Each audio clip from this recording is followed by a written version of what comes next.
So let's dive into the drums.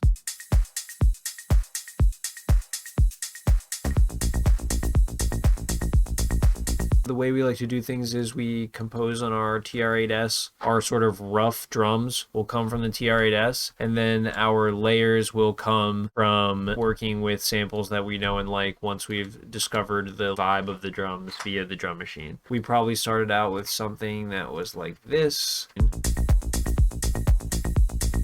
Once we have that like general vibe down, we're like, okay, we need to add a bit more meat to the clap. So we're gonna zoom in on the clap.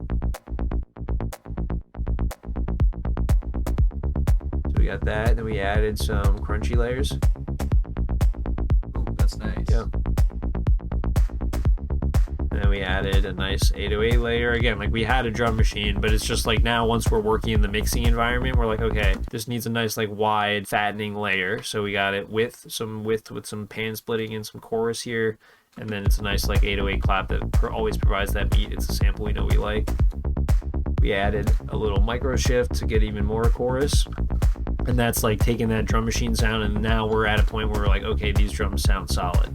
And let's go with the hat here.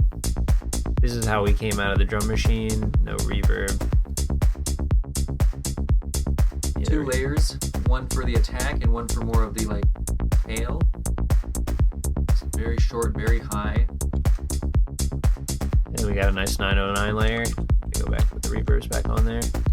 And we're using a bit more reverb on the attack layer to give us like a sparkle.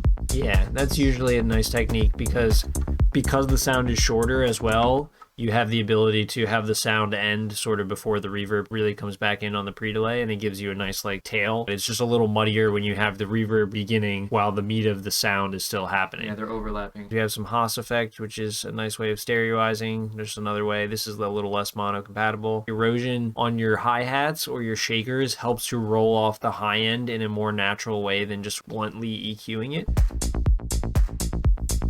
Oh yeah, you can definitely hear it. Holy shit, that kind of hurts my ears.